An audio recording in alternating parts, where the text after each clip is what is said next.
Innovation Unplugged from the Alabama Community College System's Innovation Center takes you inside Alabama's workforce development. Join us for enlightening conversations with community leaders and industry experts showcasing experiences, addressing key issues, and celebrating successes in the workforce initiatives across the state. All right. Welcome back to the Innovation Unplugged podcast. Thanks for joining us today. I'm Brandi Merrill. I am the Director of Curriculum Design for the ACCS Innovation Center. And today I have with us Julie Frizzell, who is the illustrious Executive Director turned Chief Operating Officer for the Innovation Center. Brand new title there. And to my right, to your left, would be Michael Barnette. He is the Dean of Workforce and Economic Development for Central Alabama Community College. So thank y'all for being here today. Thank you. Super excited. So normally we kind of start off with, who are you and what do you do? So I'm just going to tell the audience, tell the listeners, Mike and I go back. Matter of fact, we were just talking a minute ago. We go back to 2009 when we first started working together. But I don't want the audience not to realize who you are and kind of how you started. So just kind of even walk us back from 2009. Like what has Mike Barnette's professional career kind of looked like? So the audience will know. All right. So I was in industry 20 plus years on the paper side. So the company I worked for, we manufactured paper machine clothing. So I've been in paper mills all through the United States and Canada, Mexico. So it's been a journey. Yeah. But it's been a good journey. That's awesome. Yeah. So then you went into teaching, right? I went into teaching. The company wanted to move me to Canada, and I didn't make that decision to go. My wife made that decision that we wouldn't go.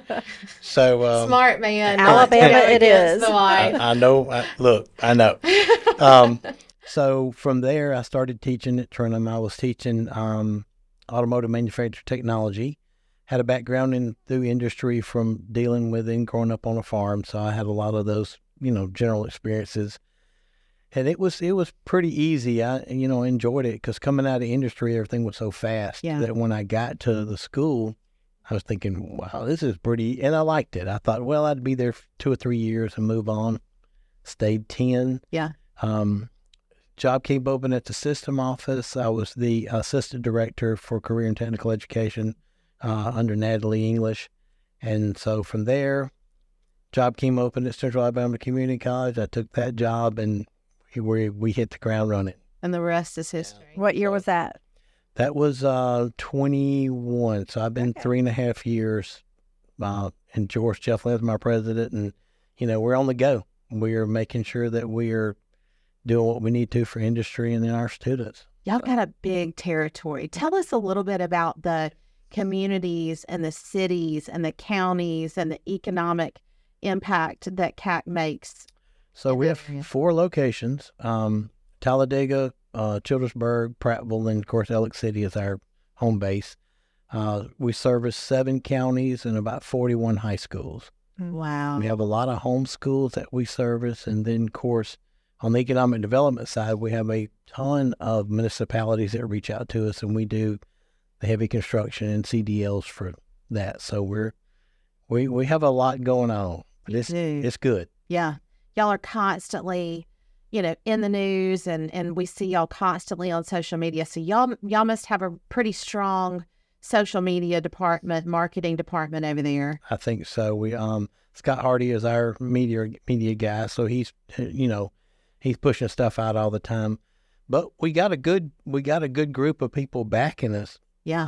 And I think that would be the Innovation Center of Skills for Success. Would it now? So how about that? So good answer. And for the people in the back. That would be Skills for Success. So the good thing about that is, we did a lot of non-credit programs throughout the time I've been there, but it wasn't enough. Yeah. Industry calls on, and there's students and incumbent workers that don't want to go the school route. Right. So what you guys have presented to us, now we can take it out and, we may have that student wants to do heavy equipment or fiber optics or land surveying. Sure. And not go to school. Well, they can do that. Yeah. Yeah. So. I think, well, that's the question that I have, because coming from the background, so Mike and I taught at Trenham State in Montgomery, and I taught ultrasound, program director for 13 years there, and then 5 years at Baptist Medical Center. We were acquired by Trenham after that. But kind of coming from, and you said CTE, so with automotive, we were in the more of the credit side, right, of things. Right. And so I think oftentimes I get a lot of questions of what's it like now working on kind of that non-credit side. And I have to be honest, I mean, it's a different trajectory of how to get from point A to point B, but I enjoy the fast paced of start to finish is much quicker. You know, I loved my students, and I loved that process of watching somebody in all those light bulb moments across an 18-month span of a program, but to watch this happen so quickly. So do you feel the same way? Yeah, you know, I did non-credit programs with industry, but with this, like I said, now we have a pathway, so we can follow that pathway. It is, and they're calling us every day, which is good. But we talked to a gentleman. He's the ag teacher at Childersburg High School, and one thing he said, well, I've got some students that want to participate, and I said, well, how many do you have? And he said 56.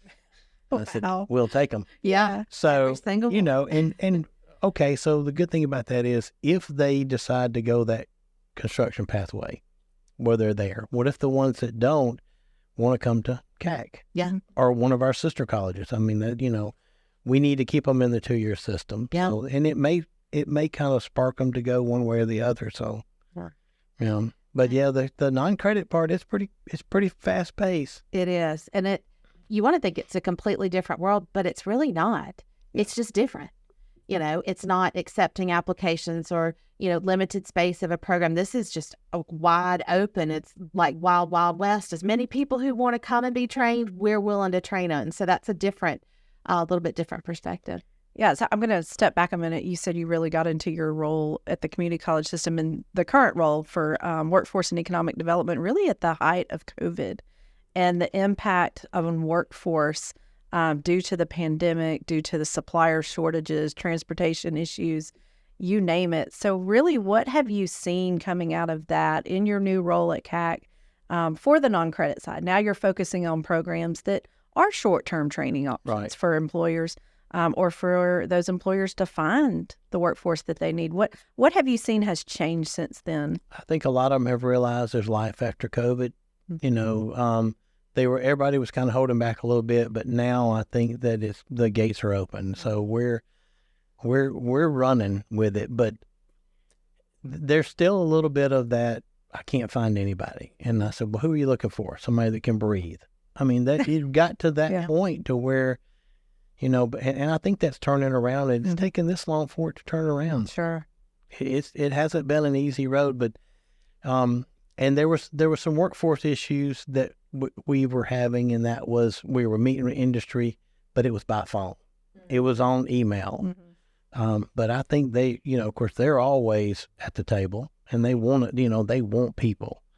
And that's just us. We're expected, we've got to put them out. We need to put them out quickly. So how has that model changed for training that you've seen now that we have skills for success, and now you have that opportunity for those employers to send someone to training, but it's really not, they're not losing productivity for as long anymore because they're able to do that training online before they come to their in-person lab.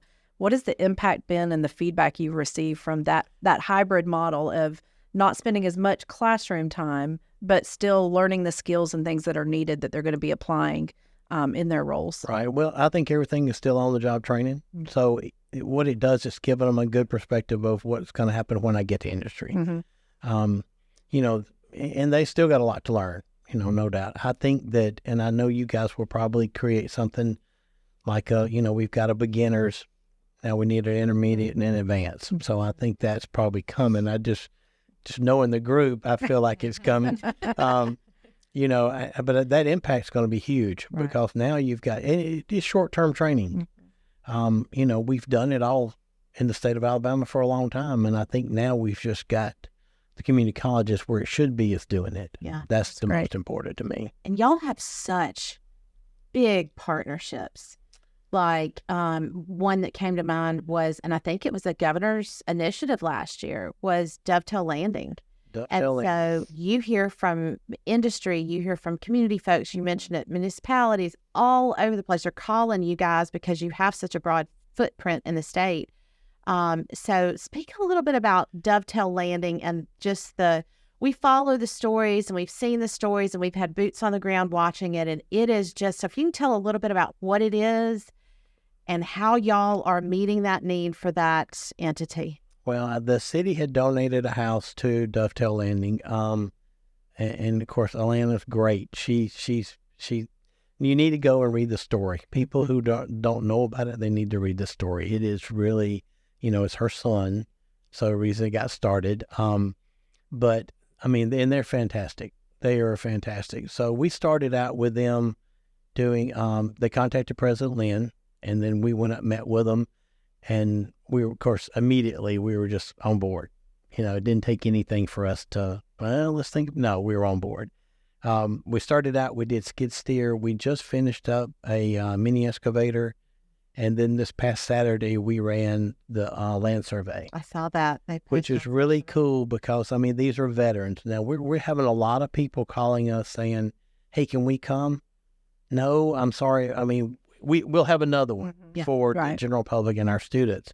But these strictly veterans, and, they asked me with the rain coming in, they said, well, what if there's 3 people, we're going to run it. Because to me, it's not about making money. It's not about, it's about getting these veterans trained. Mm-hmm. They need that. Yeah. My dad was Air Force, so, I mean, I've got a special place in my heart for that. So it's good stuff. It is good. They get that certificate. I mean, it's worthwhile. Yeah. Right. And then they're ready to go. Oh, yeah. And it just depends on where they want to go and how quickly they want to get there. And but just empowering them. Right. And they don't stop. They keep going. I mean, and it's a great group. That's incredible. I think I've also noticed their love for learning new things. Mm-hmm. And I think that's what's been exciting to see so many of them go through the different operations, right? Like the different pieces of equipment or the different skills for success courses that are available. They want to grow their knowledge so that they can grow their skill set. I just love to see their enthusiasm and their, hey, I finished this course, but I'm about to start my next one. And I'm really excited about that. I love reading the stories and hearing all about it. The first time we did the skid steer, and I said, would y'all want to do Dozier next? And all of them were like, yeah. So, I mean, that's huge. That's awesome. Yeah. So, love it. But we're in my groups, we've been fortunate because, we ask them, what do you want to run next? And not a single one of them. And we ran one for one of the high schools, and we had 10, and 9 showed back up for the other one because the other one was going to be out of town. That's incredible. So, I mean, they're really on board. They are eating it up. I love that. And sometimes it's hard to think, well, in the high schools, how do you measure, because we want people to go out and get jobs behind, any of these skills trainings. And what I tell people all the time when they ask, like, well, how do you know that high schoolers are going out and getting jobs after that? But we may not be able to measure that directly at today, like day one after they're done. But what will they do next summer when they're on summer break? Or what will that do when they graduate and they can then go and produce to an employer, hey, I have these 2 certificates. I mean, those are things that down the line, and I know we've all, had the opportunity to do things that we thought, that may not mean anything. But then 5 years later, you're like, whoa, that really was kind of a big deal. That those things build on each other. And then they go out and so they may reap the rewards and the benefits of that training, whether it's an immediate day one or whether it's next summer or the summer after, so those kind of things sometimes are hard to measure. But I think as long as we continue to provide opportunities to those folks. We're gearing up for construction now. The construction, the construction helper. Yeah. Right. Building construction helper. That's going to be really good. Yeah. Oh, I bet. Especially up in that area because you've got the Lake Martin area, which is tourism, which I know Julie wanted to I'm going to ask a question about that in a minute, but keep going. Yeah. Yeah. So, I mean, you've got so much construction with Lake Martin up there and all of the businesses in those areas. So speak to that just a little bit. Well, and, I wrote a grant several years back, and it was building and construction, and we just didn't have a good turnout. But now it was right after COVID, so I think that was the big issue. And now that, because when you guys put stuff out, I send it out immediately, and we've had probably 30 or 40 that are interested. That's awesome. So and it is getting bigger. We've lost some masonry people. There's nobody that's really training. The people that are doing it are on the ground right now. Of course, that old thing of we do get some students say, they had never have read a tape before. Yeah.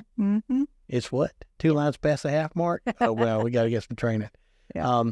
But we're doing a lot of that inside in our classes, our 4-credit classes as well, to where we're making sure there's precision measurement and that type of stuff. But it goes along with the building and construction trade. Absolutely. So. That's not the first time we've heard that. Like, there's several courses that even with our new water course that's coming, it's almost like that basic math. And it's not because, people didn't at one point know how to do it, but if you don't use that kind of math every day, you lose it. I mean, I couldn't tell you how to divide a fraction. I might could, but I'd have to sit and really think. The algebra thing would get me. Yeah. So that's really kind of where we're at with some of these things is like, maybe they learned a tape measure or a ruler measure. I don't know, when is that, 5th or 6th grade? But gosh, if you're all of a sudden a junior or senior in high school, you're like, if you're not applying it practically every day, that's the kind of stuff you lose. So we're hearing a lot of that and are really taking a look at maybe doing some of those just basic things that pick apart different parts of the courses, that kind of support that inside of there. I think that would be huge, even if we could do something like a construction math. Put something, because, we have it embedded in our WKO classes, which I think that would be great. I mean, that is strictly online and come in for the hybrid. Yeah. Right. That's a great idea. Absolutely. All right. You were able to obtain some funding for some equipment, right? So tell us about that and what an impact that's made for what you can do and how often you can offer courses. So the first, we have run a lot of skid steer classes. A lot. I think you'd say we've earned a T-shirt of that, right? Right. You're a professional skid steer training entity now. Yes. Okay. So the guys at CAD, some of them I don't know, they wave at me, because when you start doing Christmas cards and the obligatory fruitcake at Christmas, then you know you've made it, Mike. Right. So thank goodness for Linda Williams. She's got patience. She and Tina Wall are great. They're doing a lot of that, the CDL side of it, but the skid steer. So I bought 2 through the grant. And we appreciate the grant funding. Barry May and his crew, we really appreciate that. So we are utilizing them. I've got CACC stickers on them just to know. All right. But and I can't even remember what they were. I think they were probably $80,000 a piece. Yeah. Well, they've pretty much paid for themselves. Oh, I bet. Because I think as far as right now, we've run, I think, around 80. Dang, 80 skid steers. Life total, probably. Yeah. So wow, it's been really good. Huge. Probably one of the best. Well, and now I can use mine. We're about to start skid steer at Earth, which is in Sylacauga. Yeah. Soon as we get that rolling, we'll have somebody call us, and then we'll get Caterpillar to drop 2 more somewhere else. So we're still leasing and renting, but thank goodness we have our own. Yeah. That's so cool. Gosh, that's what Margaret Morton. Yes. And Russell. Rugs. Yep. Yeah. Working up there. Gosh, they do some great things in Sylacauga. So we're going to run one there. And, that was, they asked us about running it. And President Lynn's like, absolutely, we'll run it. Yeah. Look, give us some time. We'll haul it up there ourselves if we have to. That's right. I was just thinking how lucky, I guess, is one blessed maybe that you have a president in President Lynn who has a workforce background. Mm-hmm. So how does that affect knowing that it's like having kids, you love all your kids equally, right? Right. And so as a president, you would love all your programs in all your areas equally, but how would that give the workforce, when you have somebody who's been in a workforce mindset, how would that help you in your role? Well, let's just say he hadn't told me no, but he will say, well, what about this? Kind of give me a few different avenues but there's still been no no's. It's been great having somebody who's been in workforce, in 3 different states. That's huge. I don't know that I realized that. Yeah. Wow. Yeah. Georgia, Louisiana, and Alabama. Wow. So big workforce guy. The good thing about that is, we go in and we sit and listen to the industry. We know what pathway we want to take. Yeah. And if we can't do it, we'll tell them we can't do it. But if we can, we'll do everything we can to get them there. So, that's huge. Yeah. That's huge. I was about to say, I mean, President Lynn's support has been amazing. And not only what impact it can have for the Central Alabama community, but across the state. I think he was one of the early onsetters in the idea of the land survey helper course and helping us pull that task force and SMEs together. And what an awesome opportunity that's been to work with that association and really lay that groundwork out for someone who wants to get into the surveying industry. And I think even for our high school programs, that's something no one really had on their radar. But you cannot start a construction project without it being surveyed first. Right. So they're so important in helping find the right skilled individuals for that role. So I always remember those first conversations. And I think, Brandi, you went to the meeting for that first one. Yeah. Because I called. And I was like, I'll be there. But I love to see, his thoughts and, hey, we've got a great group with ACCS Innovation Center and let's connect you and let's talk this through, and just what an amazing opportunity that's been. I can think even back, Mike, and I know from the kind of the early onset of our hospitality courses and what an impact Central Alabama has been in really helping us lay the groundwork for those. And I think back to literally over 2 years ago now, maybe, Sylacauga High School being the first high school to run our food and beverage course, and how amazing that was. I mean, we had the Birmingham news station come, and then we... and of course, Julie did great. Oh, gosh, I'm so nervous. So that was a fun day. We had the cheerleaders and the band out there from the high school, and, the food and consumer science class and the instructor there, and funding that was available through the Birmingham news station was able to help them get some equipment and things for their classroom.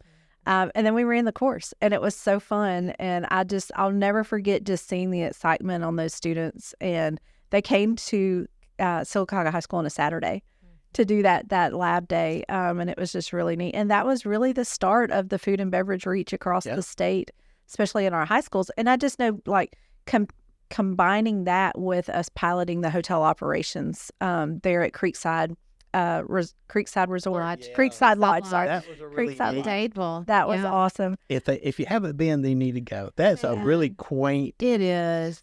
It was. That's Brandi's favorite little I place. love that place. Now, I do. 2 of the participants are now there at Elmore County High School teaching. So Oh my goodness, Nice. that's Yeah. great. Yeah. Oh, Perry Caton. Yes, Perry Caton, who actually was instrumental. So I'm gonna call out Perry Caton, and we might have to highlight her on a social media. But Perry Caton was brought in very early on to the Skills for Success model. She was crucial in the food and beverage component because she was the one who helped us identify Molly and Molly's cookies. And Molly has gone on to be the super rock star cookie decorator and all things. Like, I follow her on social media, and I'm a little bit fangirlish at this point because, I mean, and I saw her at a CACC event, actually, because she was a CACC ambassador.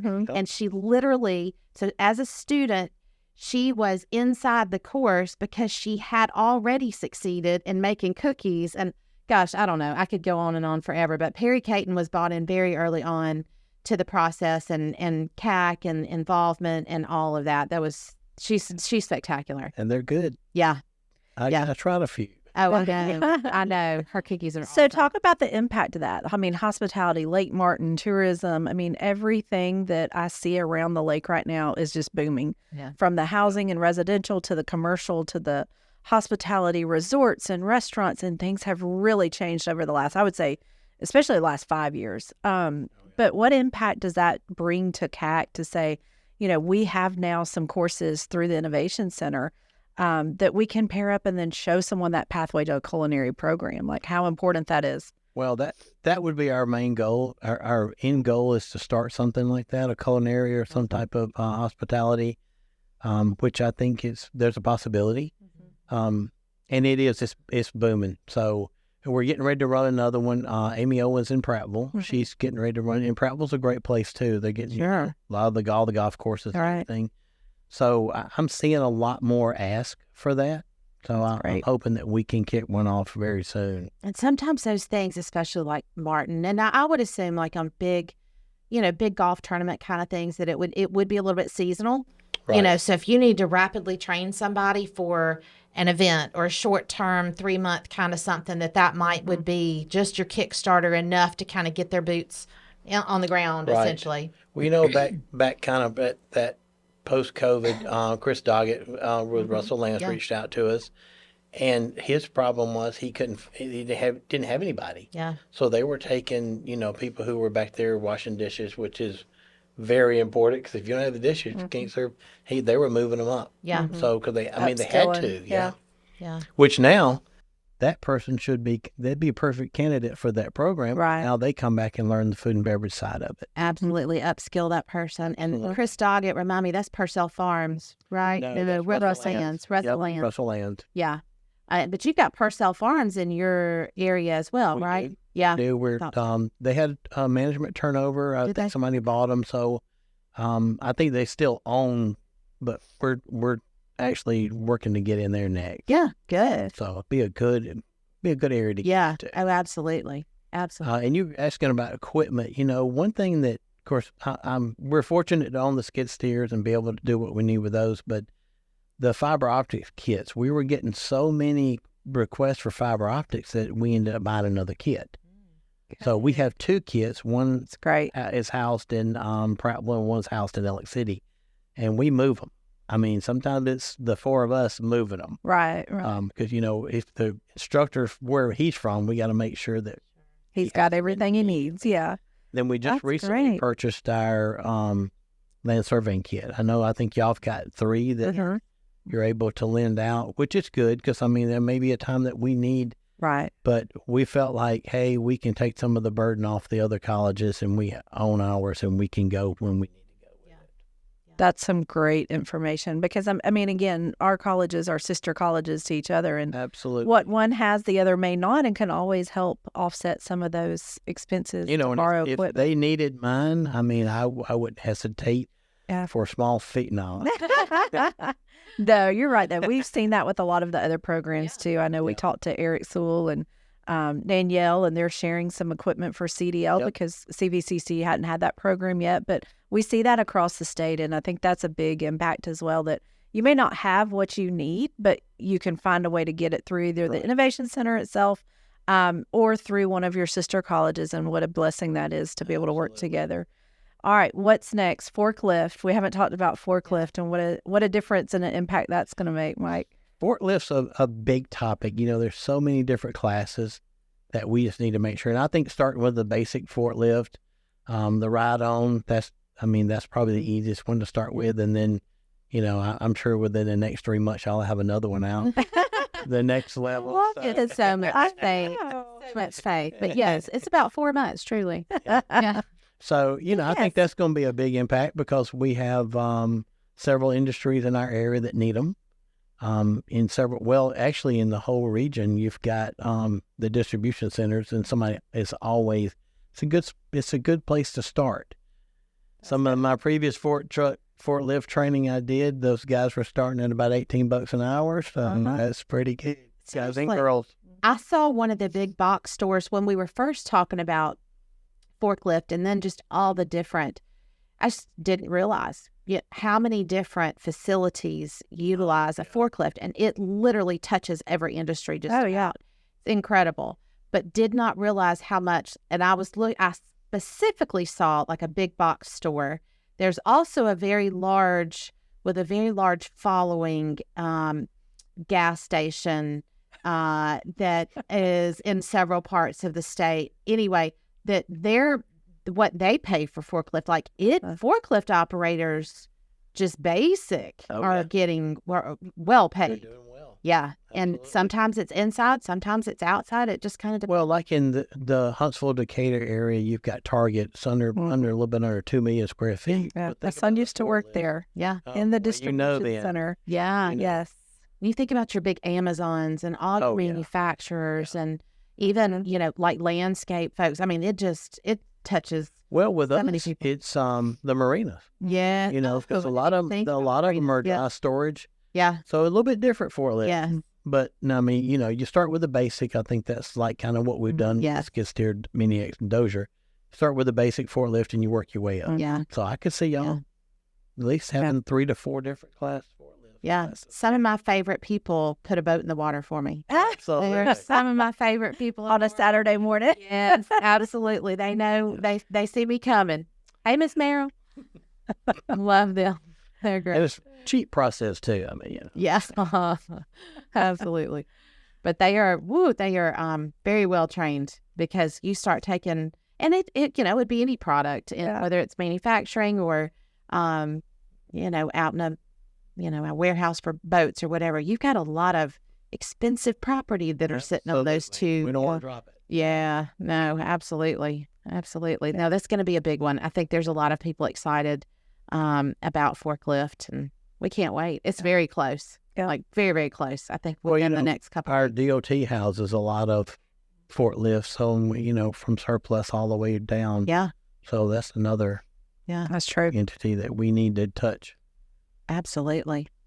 Well, what's something that you're hearing from your community that we could put on our list of things to build? Anything? I think you are. We're getting a big ask for EMS, EMT, that going Ambulance operator. ambulance operator. That's going to be huge. Good. We have a new person that just came on, Warren Duke. We hired him, and I think we're going to, for the non-credit side. Yeah. So I think that'll be a big help for us, because we don't have that, and there is such a shortage. Right. We met with one group. I just can't say who it is yet. Sure. But they are. I think if you look at the county as a whole, they don't have enough ambulance. They may have enough ambulances, but they don't have enough drivers. Right. Right. So I think that's going to be huge. Well, and that's one thing we learned through this Alabama Ambulance Association working on that, was there's emergency and non-emergency transports that are needed. And you don't want to have all of your emergency drivers tied up for non-emergencies as well. And so having good, qualified, skilled staff to make any of those calls and be able to support the community is very important, because there's not as many out there as we hope there to be when an emergency happens. I guess I knew that. I guess talking to them, I guess I knew there was, but they'll respond to a call that may not require any transport at all. And it may not be, not that I'm not, downgrading anybody's, but they may not need an ambulance there. Could be just a truck and EMT. Yeah. Yeah. Of course, I'm thankful we have our first responders that we have. Thank goodness.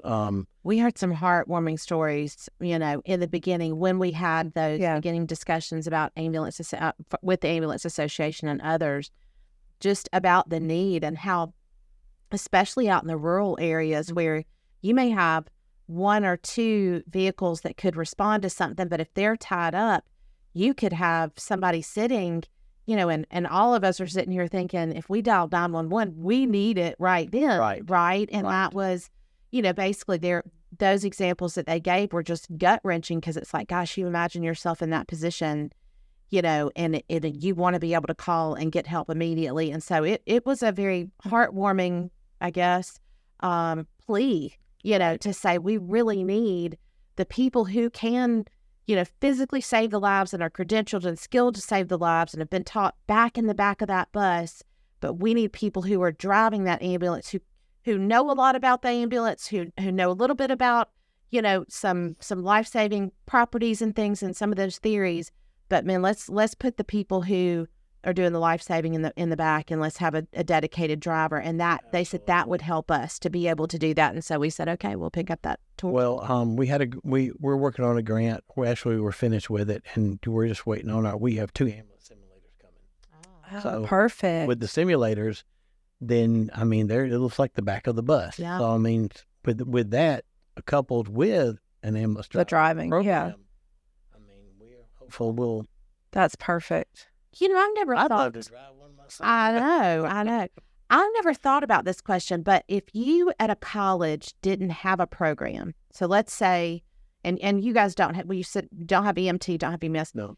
Would the recruiting that an ambulance operator course provide you almost give you a better stance to begin certain programs? Because Sure. then it's not like you're having to go out and recruit people, because you've already got kind of a main line of individuals. I've never really thought about that, how that would make an ACE request, right, for starting programs maybe a little easier and that kind of thing. I hadn't thought about that. They're already in place, so Yeah. that Right. makes sense. I mean, and who is either driving the ambulance or in the back of that bus might decide, I think I might go into nursing. Yeah, So there's that pathway. So absolutely. many different think it's good. programs. Yeah. Yeah. Absolutely.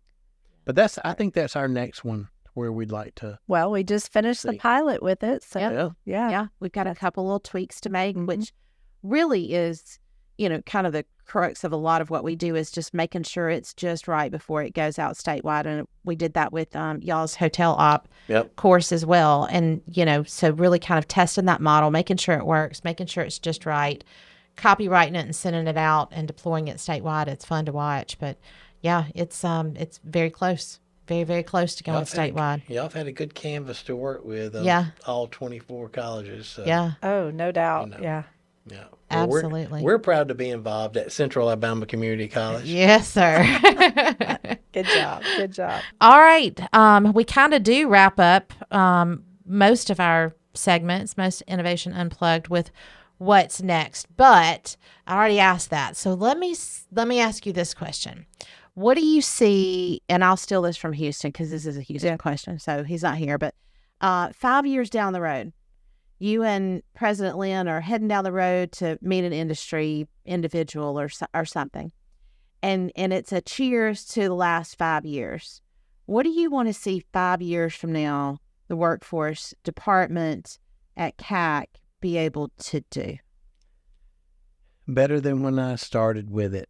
I mean, I'd love, and that's probably a canned answer, and everybody says, I want to make it better when I leave. I think bigger and better, just to make sure that we're providing our community, our 7 counties and 41 high schools, Yeah. with everything that we can. Mhm. Because in 5 years, there's no telling where I'm going to be in 5 years. No, I love it. I think I'll work until they tell me to go home. Oh. But I really do think that as long as we're still providing and still have that outreach and industry request and the students, and we're providing that's where we're good. Yeah. And if we grow, we grow, and if we don't, we stay right there. As long as we're servicing the groups that are coming in. There you go. we're Absolutely. good. I'll tell you, Julie, anytime if you ever find yourself at a college graduation and you're sitting next to Mike, you're in a good spot. Oh, He was always my go-to resource to sit Uh-huh. next to during graduation. He makes it fun. So I have no doubt that he makes things fun at CACC, We- and that's why he and his team are successful. And shout out to your team, because Yeah. you're right. They do a spectacular job over there of supporting, and they're just sweet people. So We you're a lucky appreciate it. man. And anytime you're in the area, you need somewhere to land, let us Yeah. know. Come see us. We got a landing spot. Absolutely. I love All that. right. No, we do appreciate everything that y'all have done and the progress that you've made in just opening up your doors to individuals to say, hey, we've got training. What do you need? Here it is. Let me figure out how to help you and how to help you get into a program and find some skills to get a job. So I love to see Mike's enthusiasm. Every time we talk to Mike, you always have a smile on your face and always willing to go the extra mile and figure out how to make something work or how to meet a need or ask a question. Mike's never afraid to pick up the phone and call any one of us in the Innovation Center team. And I love that. I think we've built that relationship over the years to say, hey, we're here for you. I love Mike thinks outside of the box sometimes, and that obviously shows in the impact that they've had in the community. But again, we appreciate what you've done through workforce development in Central Alabama, and we appreciate President Lynn's support as well, and look forward to many years to come of rolling out Skills for Success programs and how we can and support. vice versa too, because Yeah. if it weren't for you guys, I mean, we may still be struggling with, well, what are we going to offer? Right. and Now those are coming and they keep coming. That's right. So that's And good. bring the ideas, bring the community partners you have and any needs that they have. And we'd love to sit down and talk more about where have we not Absolutely. touched yet in the industry. Yeah. Like, what are we missing? Where can we do some further trainings, or like you said, more advanced levels for some of the things that we've rolled out? So. Yeah, I can't wait to see that. I think we're closing in on 40 courses right now. 40 in the last 2 years. Yeah. I mean, it has been It's huge. a sprint and a marathon, and just the greatest challenge of all the things that we've put these processes in place. But we ultimately, I love hearing you say, y'all kind of come in and support, because that is 100% what we want to be. Right. We just want to be that support. Like, what do you need? If we need to build this, we'll build it. And then that way, y'all are the ones who are going out and servicing the community. Right. We're just in the background. We're like the best supporting actor or actress. Y'all are the stars, and we're just the supporting roles. Well, so I don't know. we love that. So That's why I feel like I can pick up the phone and call. Y'all. That's right. So Good. That's good stuff. that's where we want to be. That's our sweet spot. Exactly. Yeah. Well, Mike, we appreciate you being here today. Thanks again for everything that you're doing there at Central Alabama Community College and the support you give to those 7 counties in your region. So thanks again. Thank you. Thanks, everyone, for tuning in today for Innovation Unplugged. We were excited to have you join. Please join our next episode, and don't forget to like, share, follow, subscribe, all those wonderful things on all the platforms. Thanks so much. Have a good day.